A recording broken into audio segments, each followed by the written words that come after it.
Les gars, regardez Araujo. On doit absolument le mettre en neuf. Regardez ça, tchac. Boum. Les gars, il est à droite pour les buts, Araujo. Non, les gars, on est d'accord qu'il est meilleur en attaque qu'en défense. Les gars, moi, c'est cette fumée que je veux. Les gars, c'est cette fumée que je veux. Flic, tu es obligé, tu es vraiment obligé. C'est l'Olympiakos. On se doit tenter ça avant de le tenter contre le Real Madrid. Ça veut dire que demain, je ne vis que pour cette fumée. Ferran Torres, il est blessé.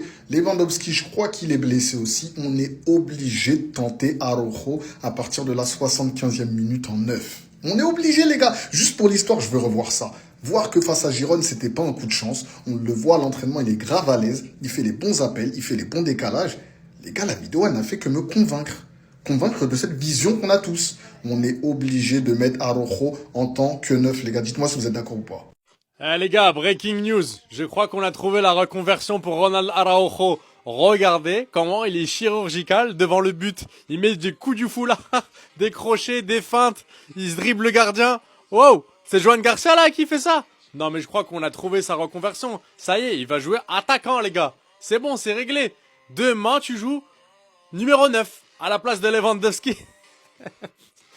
Et lui là qui fait des bras d'honneur à tout le monde. Non. Et regardez celle-ci, honnêtement, va falloir m'expliquer, il est capable de tout faire, sauf d'être défenseur, ce mec. Gardien également, ça sort des parades. Regardez, Baldé lui-même, il est choqué, il regarde, il fait, qu'est-ce qu'il fait? Pas de gants, main nue, comme ça, il arrête une frappage, je sais pas qui c'est qui a frappé.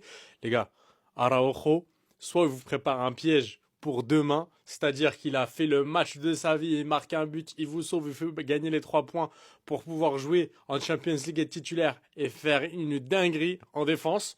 Soit vraiment, il faut le faire jouer en attaque, il faut le faire jouer au gardien, vous faites ce que vous voulez, mais surtout jamais en défense centrale. L'équipe, dites-moi ce que vous en pensez. Est-ce que vous êtes malgré tout toujours dans le train Araujo, ou bien malgré qu'il est marqué, etc., vous en voulez plus, vous voulez vraiment qu'il s'arrête?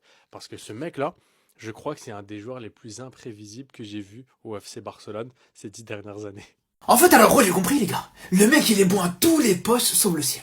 C'est ça le problème. C'est pas qu'il est nul, c'est que c'est un mauvais défenseur, mais ça peut être un bon attaquant. Quand on voit le but qu'il met ce week-end, les frères. Quand on voit les buts qu'il met ce week-end, je sais pas c'est quand la dernière fois qu'on a vu Lewandowski mettre ce genre de but. Et là, regardez-moi ça. Regardez-moi cet arrêt, les frères. Regardez-moi cet arrêt. Est-ce que vous avez vu déjà Ter Stegen récemment faire un arrêt comme ça, les gars? Est-ce que vous avez vu déjà Chesney faire un arrêt comme ça où il saute aussi haut? Moi, je me pose des questions avec ce joueur, les gars. Ce joueur est énigmatique. Ce joueur est incompréhensible, les frères. Faut trouver quelque chose. Peut-être qu'au final, voilà, c'est ça qu'il faut avoir. Comme vision par rapport à Araujo. Lui retrouver un poste qui est peut-être mieux fait pour lui. Parce que quand on voit même sur le côté, en tant qu'ailier, les gars, on s'en rappelle. Dans le match contre Oviedo. La passe D qu'il met à la fin du match, les gars. Le mec, il joue sur un côté gauche, il est ailier gauche sur ce match. Il te met une passe exceptionnelle, une passe magnifique. Vraiment, je comprendrai jamais ce joueur, les gars. Mais bref, ce qui est sûr et certain, c'est qu'en défense, de toute façon, dans tous les cas, on n'en veut plus, ça c'est sûr.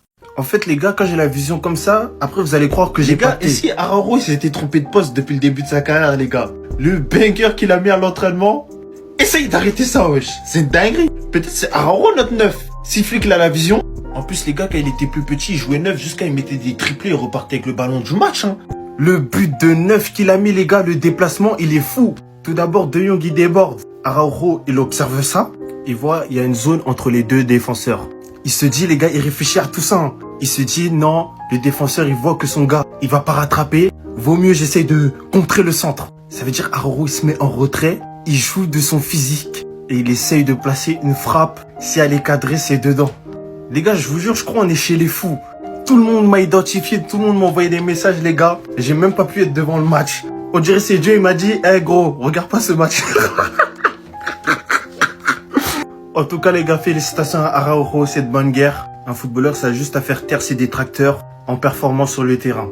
Mais un défenseur qui performe en neuf, c'est Dieu qui donne. C'était Jorginho do Brasil. Et dites-moi ce que vous avez pensé de la performance du but vainqueur de Araujo aujourd'hui. Bao!